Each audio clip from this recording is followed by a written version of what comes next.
Hello students, आज हम पढ़ेंगे वाष्पोत्सर्जन। जैसे कि आपको ज्ञात ही है वाष्पोत्सर्जन क्या होता है। तो आपको पता ही है कि वाष्पोत्सर्जन क्या होते हैं। जब किसी भी पादप की पत्तियों से वाष्प के रूप में जब जल जो है श्रावित होता है या जल वाष्पित होता है या जल की हानि वाष्प के रूप में होती है, उसे कहते हैं वाष्पोत्सर्जन। तो हम परिभाषा से लेते हैं। तो परिभाषा है कि जीवित पादपों के वायवीय भाग से जल का वाष्पित होना वाष्पोत्सर्जन कहलाता है।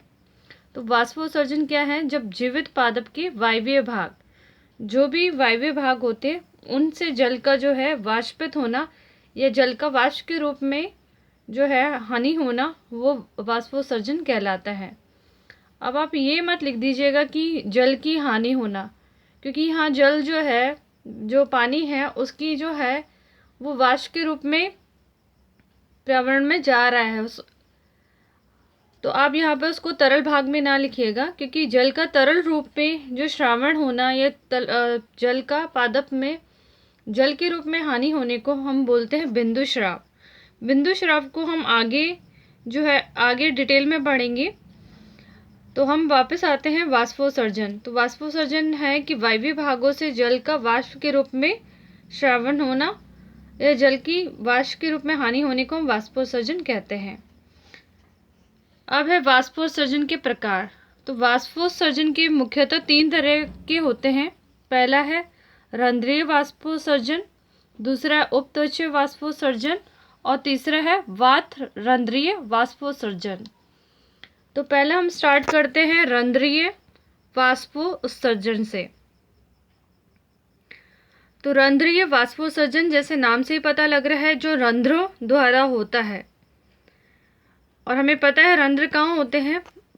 रंध्र जो है, पत्ती जो होती है, पादप की पत्तियां होती हैं, उसकी सतह पर पाए जाने वाले छोटे छोटे जो छिद्र होते हैं, उनको हम रंध्र कहते हैं। तो उनके द्वारा जो वाष्पोत्सर्जन होता है उन्हें कहते हैं रंध्रीय वाष्पोत्सर्जन। तो पत्तियों की सतह पर उपस्थित रंध्रों द्वारा होने वाला वाष्पोत्सर्जन रंध्रीय वाष्पोत्सर्जन कहलाता है। और ये वाष्पोत्सर्जन की कुल मात्रा का 50 से लेकर 97 भाग इसी विधि द्वारा होता है। देखिए, जैसे कि स्पष्ट है, रंध्रीय वाष्पोत्सर्जन नाम से पता लग रहा है कि पत्ती की जो पत्तियां होती हैं उनकी सतह पर जो रंध्र पाए जाते हैं, छोटे छोटे छिद्र पाए जाते हैं, उनके द्वारा जो जल की हानि होती है वाष्प के रूप में, उसे हम रंध्रीय वाष्पोत्सर्जन कहते हैं। और जितना भी पादप में पूरा जो वाष्पोत्सर्जन होता है, जो टोटल होता है, उसका आपकी इस बुक में लिखा है 50 to 97, यानी 50 से 97। कई बुकों में आपको मिलेगा 80 से 90% जो है, यानी अधिकतर वाष्पोत्सर्जन रंध्रों के द्वारा होता है। तो हम रंध्रीय वाष्पोत्सर्जन के बारे में पढ़ रहे हैं, तो एक बार हम पिक्चर देख लेते हैं या डायग्राम देख लेते हैं कि कैसे ये दिखते हैं। तो ये है पत्तियों पे पाया जाने वाला रंध्र, जिसका विस्तारित रूप हमने देखा है। और ये होता है, ये डाइकॉट में पाया जाता है, ये कुछ मोनोकॉट पादप में भी पाया जाता है, जो इस डंबल शेप के आकार के होता है। इनके बारे में हम विस्तार से आगे पढ़ेंगे। तो आप इस वाले रंध्र की पिक्चर को ध्यान में रखिए कि ये होता है रंध्र, जो पत्तियों में पाया जाता है, जो पत्तियों की सतह पे छोटे छोटे छिद्र के रूप में पाया जाता है, जिससे जल जो है वाष्प के रूप में हानि होती है। आगे और हम डिटेल में पढ़ेंगे कि ये पत्तियों पर कहाँ इनकी संरचना होती है, कैसी संरचना होती है, पत्तियों पे कहाँ स्थित होते हैं, ये हम आगे पढ़ेंगे। अभी तो हम वाष्पोत्सर्जन के प्रकार को ही डिस्कस कर लेते हैं। दूसरा प्रकार है उपत्वचीय वाष्पोत्सर्जन। उपत्वचीय वाष्पोत्सर्जन जो है, अधिकांश मरुभूत पादपों की पत्तियां उपत्वचा से ढकी रहती हैं और उसे हम क्यूटिकल बोलते हैं। उपत्वचा यानी क्यूटिकल, ठीक है। कि जो मरुभूमि यानी जो और ज़्यादातर रेगिस्तान में पाए जाने वाले पादप होते हैं, वहाँ पे जल की हानि ना हो, इसलिए उनकी सतह पर आपने देखा होगा कि जो स्तंभ है, उनका जो तना है, जिसे हम स्तंभ कहते हैं, वो मोटा होता है। पत्तियाँ भी अक्सर मोटी होती हैं और उन पे एक जो है परत होती है, उस परत को हम बोलते हैं उत्तचा या क्यूटिकल। तो ये जो क्यूटिकल है, सामान्यतः जल के प्रति अपारगम्य होती है, ये कुछ स्थानों पर बहुत पतली अथवा टूटी हुई होती है, जहाँ से जल वाष्प की अल्प मात्रा की हानि होती है। तो वहाँ से और इस प्रकार होने वाले वाष्पोत्सर्जन को उपत्वचीय वाष्पोत्सर्जन कहते हैं। अब देखिए, जो भी रेगिस्तान में पाए जाने वाले पादप हैं, वैसे भी वहाँ पे जल की मात्रा कम होती है, तो वो जल की हानि बहुत निम्न ही होती है वहाँ पर। लेकिन वहाँ पर जो है उन पत्तियों में जो है जो उपत्वचा की परत एक होती है, और वो कहाँ कहीं पे जगह जगह से कहीं कहीं पे थोड़ी टूटी हुई है, और उनमें से जो है जल की हानि होना, तो इस प्रकार की जो हानि होती है वाष्प के रूप में, उसे हम लोग उपत्वचीय वाष्पोत्सर्जन कहते हैं। और इस विधि से वाष्पोत्सर्जन की कुल मात्रा का 3 से 10% ही वाष्पोत्सर्जन होता है। तो यानी जो रंध्रीय वाष्पोत्सर्जन है उससे सबसे अधिक, और उपत्वचीय से उससे कम होता है। फिर आता है वात रंध्रीय वाष्पोत्सर्जन। तो कई सारे काष्ठीय स्तंभों और कुछ फलों की सतह पर छोटे छोटे छिद्र पाए जाते हैं, जिन्हें वातरंध्र कहते हैं। और कुछ वातावरणीय दशाओं में वातरंध्रों से जल की वाष्प के रूप में हानि होती है, इसे वातरंध्रीय वाष्पोत्सर्जन कहते हैं। और ये कुल वाष्पोत्सर्जन का केवल 0.1% यानी 0.1% ही होता है। अब देखिए, वातरंध्र क्या होते हैं।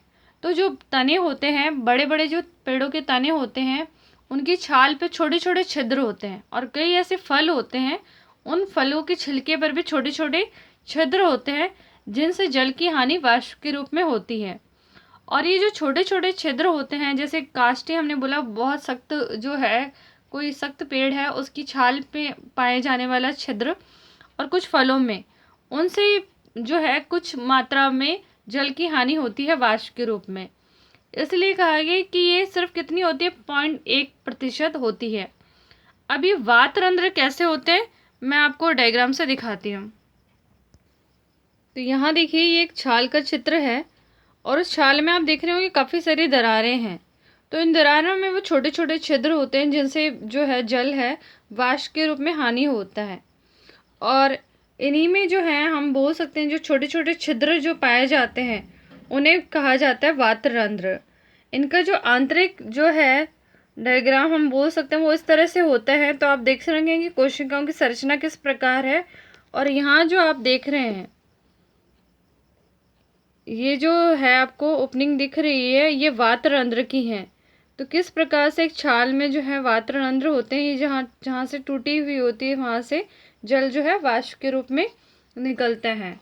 तो ये है वातरंध्र का चित्र, जो कुछ इस प्रकार से छाल में होते हैं। तो हमने 3 तरह के वाष्पोत्सर्जन पढ़े। पहला पढ़ा रंध्रीय वाष्पोत्सर्जन, उपत्वचीय वाष्पोत्सर्जन, और तीसरा वातरंध्रीय वाष्पोत्सर्जन। रंध्र जो है, रंध्रीय वाष्पोत्सर्जन रंध्रों द्वारा होता है, जो पत्तियों की सतह पर पाया जाता है। उपत्वचीय वाष्पोत्सर्जन जो है ज़्यादातर जो है मरुभूत पादपों में पाया जाता है, जिनकी उपत्वचा से जो है ये होता है। दूसरा है वातरंध्रीय वाष्पोत्सर्जन।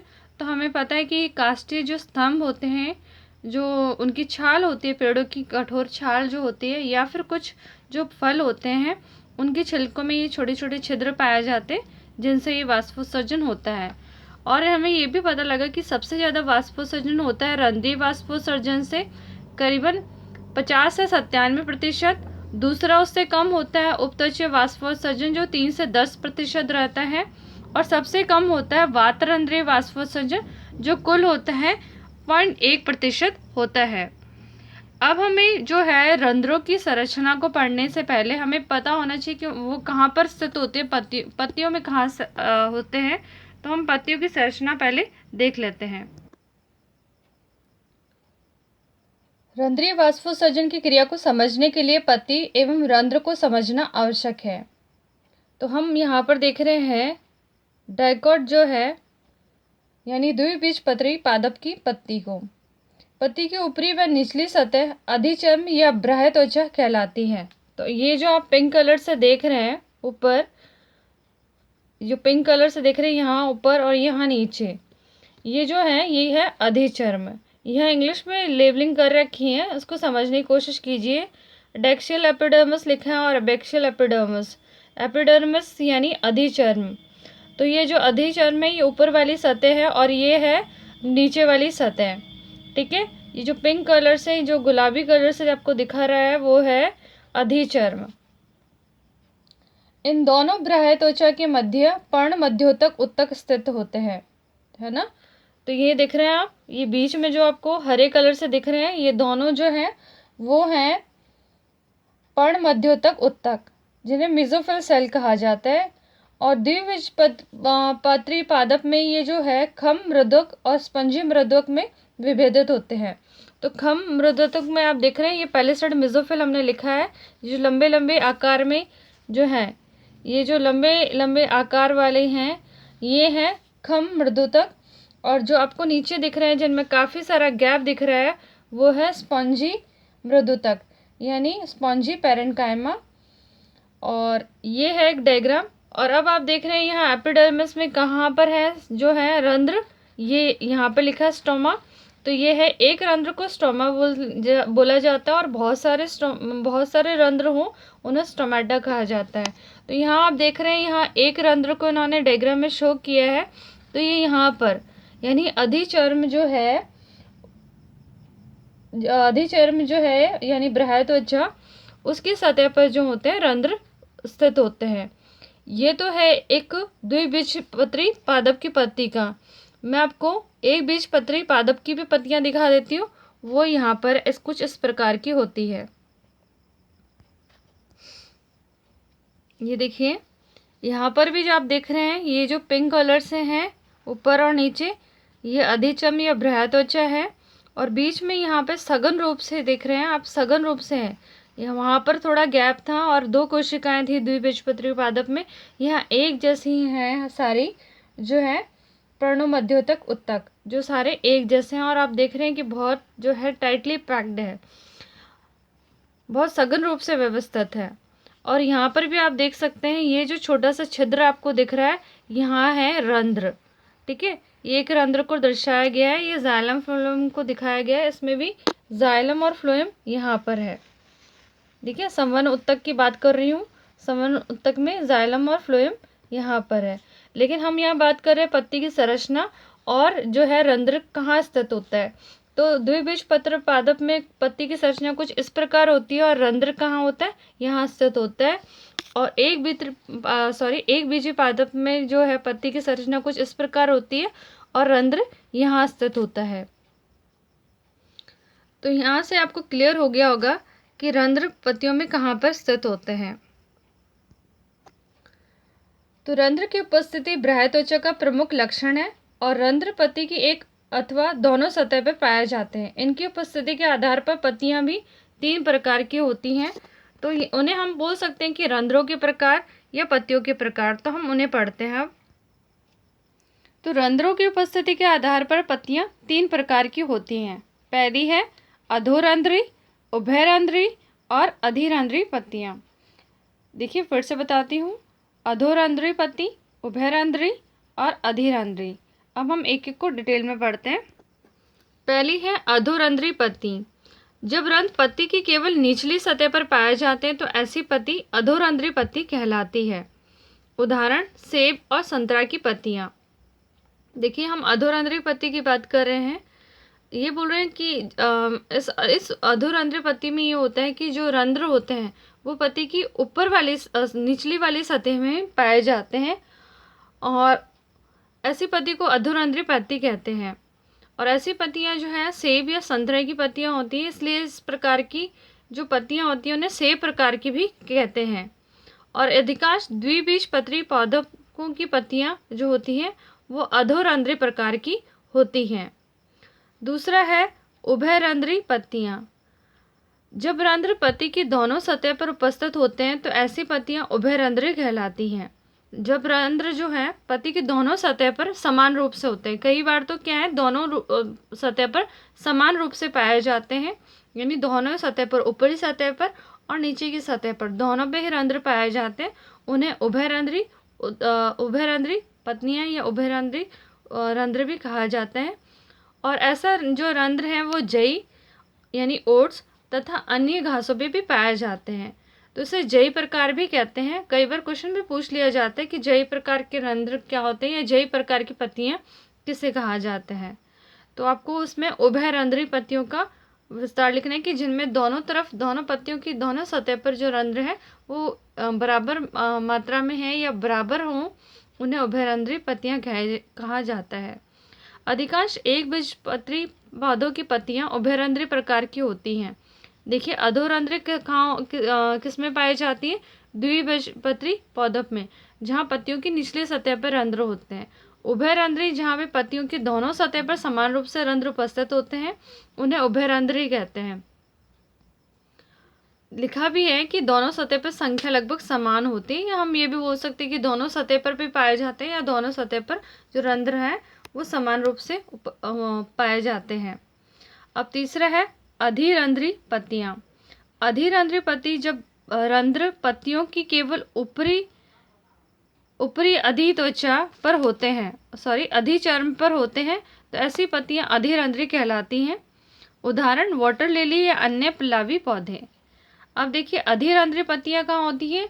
पत्तियों की सिर्फ ऊपरी सतह पर, जो ऊपर पत्तियां होती हैं उनके ऊपरी सतह पर ही रंध्र पाए जाते हैं। और ऐसे जो है रंध्र वो कहाँ होते हैं? जो पत्तियां पानी के ऊपर तैरती रहती हैं, यानी जो जल में पादप होते हैं और जिनकी एक सतह जो है पानी में डूबी हुई होती है और दूसरी सतह क्या होती है? पानी से ऊपर होती है। जैसे कि वाटर लिली और अन्य पल्लवी पौधे, यानी जो पानी पर तैरते हुए मिलते हैं पौधे, उनमें इस प्रकार की अधिरंध्री जो है पत्ती या रंध्र पाए जाते हैं, क्योंकि इनकी एक सतह तो क्या होती है? जल से छूती हुई रहती है, और जो दूसरी जो है वायवीय, जो हवा की तरफ या बाहर है, उसमें ऊपरी सतह में ही होते हैं, तो ऊपरी सतह में रंध्र पाए जाते हैं। इसे कुमुदनी प्रकार भी कहते हैं। और अधिकांश उत्प्लावी जलोभित पादपों में अभिरंध्री पत्तियां पाई जाती हैं। तो ये हमने तीनों जो हैं रंध्रों के बारे में बात की, या फिर हम बोल सकते हैं कि रंध्रों की उपस्थिति के कारण पत्तियों की जो 3 प्रकार है उनका अध्ययन किया, जो थे अधोरंध्री, उभयरंध्री और अधिरंध्री। अब हम पढ़ेंगे रंध्र की संरचना। तो ये देखिए, ये है रंध्र की संरचना। तो आप यहाँ देख रहे हैं, यहाँ पर जो रंध्र है वो है खुला रंध्र और दूसरा है बंद रंध्र। पहले हम बात कर लेते हैं। तो ये जो आप देख रहे हैं कि अधिकांश पादपों में रंध्र जो होते हैं 2 वक्राकार कोशिकाओं से बना होता है, जिन्हें द्वार कोशिका कहते हैं। तो ये आप देख रहे हैं, ये वक्र आकार की यानी किडनी की शेप की 2 कोशिकाएं आप दिख रही होंगी। ये जो डार्क ग्रीन से शो किया गया है, ये वक्र आकार की कोशिकाएं, इन्हें द्वार कोशिकाएं कहा जाता है। द्वार कोशिका इस प्रकार व्यवस्थित होती है कि इनके बीच एक छिद्र बना होता है, जिसे रंध्रीय छिद्र कहते हैं। तो इनके बीच में आप ये छिद्र देख रहे होंगे, इसे बोलते हैं रंध्रीय छिद्र। ये जो छिद्र दिख रहा है इसे बोलते हैं रंध्रीय छिद्र। और द्वार कोशिकाओं की भीतरी भित्तियां जो रंध्र के छिद्र की तरफ होती है वो मोटी होती हैं, और बाहर की भित्ति जो होती है पतली होती हैं, जिसके परिणाम स्वरूप जब द्वार कोशिकाएं स्फीति दशा में होती हैं या फूली हुई होती हैं तो रंध्र खुल जाते हैं, तथा शलद या पिचकी होने पर रंध्र बंद हो जाते हैं। तो इसको थोड़ा ध्यान से समझिए। यहाँ देखिए, आपको डार्क कलर से शो किया है मैंने डायग्राम में। जो अंदर की सतह वो कैसी होती है? मोटी, और बाहर की सतह कैसी है? पतली। जब इसमें जल प्रवेश करता है, जल के प्रवेश के कारण क्या होती है? ये जो है द्वार कोशिकाएं, ये है फूल जाती है। फूलने के कारण ये बाहर की तरफ खिंचती हैं, तो जो क्योंकि बाहर की जो परत है वो कैसी? पतली है, तो ये बाहर की तरफ खिंचती है। बाहर की तरफ खिंचने के कारण ये रंध्र क्या है? खुल जाता है। और इस स्थिति को हम बोल सकते हैं कि जो द्वार कोशिका है वो कौन सी दशा में? स्फीति दशा में, यानी फूली अवस्था में है। जब ये फूल जाती हैं तो ये रंध्र क्या है? खुल जाता है। अब जब ये है कि जब इसमें से जल निकल जाता है तो ये जो है श्लद अवस्था यानी पिचकी हुई अवस्था में आ जाती है, और रंध्र क्या हो जाता है? बंद हो जाता है। ये देखिए, जल क्या है? इससे बाहर निकल चुका है, द्वार कोशिका से बाहर निकल चुका है। और ये जो है स्फीति दशा में द्वार कोशिका की बाह्य पतली भित्ति फूल कर बाहर की ओर खिंच जाती है, जिससे भीतरी मोटी भित्ति भी थोड़ी बाहर की खींचकर रंध्र को खोल देती है। स्थल कोशिकाओं में द्वार कोशिका पूर्वत होकर रंध्र को बंद कर देती हैं। तो ये अभी मैंने आपको बताया कि ये जो है बाहर वाली जो क्या है, अंदर वाली जो है त्वचा वो मोटी है द्वार कोशिकाओं की, और बाहर वाली पतली है। और जो है कि ये स्फीति दशा में क्या होती है, जब भी फूली हुई होती है तो ये बाहर की तरफ फूल कर बाहर की तरफ खिंच जाती है, जिससे भीतर वाली जो है वो भी बाहर खिंचती है, उसके रंध्र खुल जाता है। और शलद वाली अवस्था में जब पानी पिचक चुकी है या पानी बाहर निकल चुका है तो रंध्र बंद हो जाता है। अब ये जो द्वार कोशिकाएं हैं, इनके बाहर भी जो है कोशिकाएं होती हैं, बाह्य त्वचा की अन्य कोशिकाएं होती हैं जो से बाह्य त्वचा की अन्य कोशिकाओं से थोड़ी भिन्न होती हैं। इन्हें कहते हैं सहायक कोशिकाएं। ये देखिए, जिनको हमने लाइट ग्रीन से शो किया है, ये है सहायक कोशिकाएं। और पत्तियों में रंध्रों की संख्या प्रति वर्ग सेंटीमीटर 100 से या 60,000 तक हो सकती है। तो ये है रंध्र का जो है चित्र। तो यहाँ देख रहे हैं आप, ये है खुला हुआ रंध्र और ये है बंद रंध्र, और इनकी क्रियाविधि कैसे खुलते हैं बंद होते हैं ये भी हमने आपको बताया। अब देखिए फिर से समझ लीजिए, ये जो डार्क ग्रीन है ये है द्वार कोशिकाएं, ये है रंध्र छिद्र, और ये जो बाहर जो हम देख रहे हैं फ्लावर शेप में या फिर जो लाइट ग्रीन कलर से हैं वो है सहायक कोशिकाएं। जब जल प्रवेश कर रहा है और जल के कारण ये फूल जाती हैं कोशिकाएं, द्वार कोशिकाएं, तो रंध्र क्या होता है, खुल जाता है। और किस प्रकार खुल जाता है, कोशिकाएं कैसे फूलती हैं वो भी मैंने बता चुकी हूँ। और यहाँ पर आप देख रहे हैं दूसरे डायग्राम में, यहाँ पे क्या है, पानी जो बाहर निकल चुका है तो द्वार कोशिकाएं पिचक गई हैं और रंध्र क्या हो गया, बंद हो गया है। तो ये आज हमने पढ़ा रंध्र की संरचना। अगले वीडियो में हम पढ़ेंगे कि रंध्र की गति की क्रियाविधि कैसे होती है, किस तरह से ये इसका क्रियाविधि संपन्न होती है, वो हम नेक्स्ट वीडियो में पढ़ेंगे। तो अभी के लिए इतना ही। Thank you.